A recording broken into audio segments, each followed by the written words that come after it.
অবশেষে চূড়ান্ত হয়েছে দিনক্ষণ 25শে জুন 2025।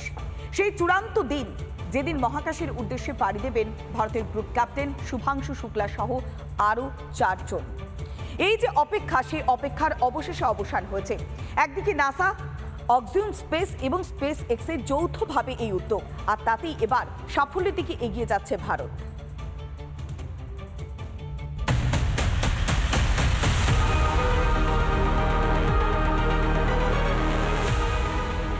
একচল্লিশ বছর পর ফের মহাকাশে কোনো ভারতীয়।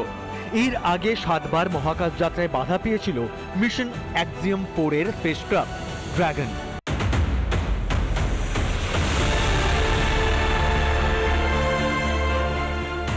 মহাকাশে পাড়ির নতুন তারিখ জানালো নাসা। প্রযুক্তিগত সমস্যার কারণে যাত্রা পিছিয়ে গিয়েছে বারবার। নাসা জানিয়েছে সম্প্রতি আইএসএস এর এভেসদা সার্ভিস মডিউলে মেরামতির কাজ হয়েছে।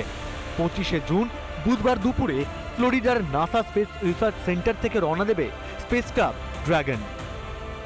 নাসার অ্যাক্সিওম 4 অভিযানের কমান্ডার রেগি হুইটসন, পাইলটের ভূমিকায় লখনৌ নিবাসী শুভাংশু শুক্লা, ভারতীয় বায়ুসেনার গ্রুপ ক্যাপ্টেন শুভাংশু। অভিযানে থাকছেন আরও 2 সদস্য। রাকেশ শর্মার পর কেটেছে 4 দশক, এবার শুভাংশু শুক্লার পালা। বৃহস্পতিবার বিকেল 4:30 নাগাদ আইএসএসে পৌঁছাবেন শুভাংশুরা।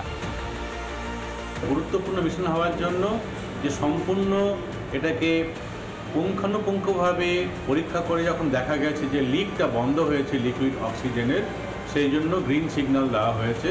ভারতবর্ষের জন্য একটা ঐতিহাসিক দিন হতে চলেছে এবং সম্পূর্ণ একটা ত্রুটিমুক্ত একটা স্পেস মিশন হতে চলেছে। আগামী 14 দিন ধরে শুভাংশু শুক্লাদের আইএসএসে থাকার কথা। বিভিন্ন পরীক্ষা নিরীক্ষাও চালাবেন তারা। নাসা এবং ইসরোর যৌথ উদ্যোগে 4 সদস্যের মহাকাশ দল কাজ করবে।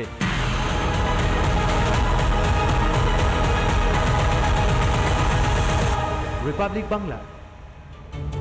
নানা ধরনের কন্টেন্ট দেখার জন্য লাইক করুন, শেয়ার করুন আমাদের ফেসবুক পেজ, সাবস্ক্রাইব করুন আমাদের ইউটিউব চ্যানেল।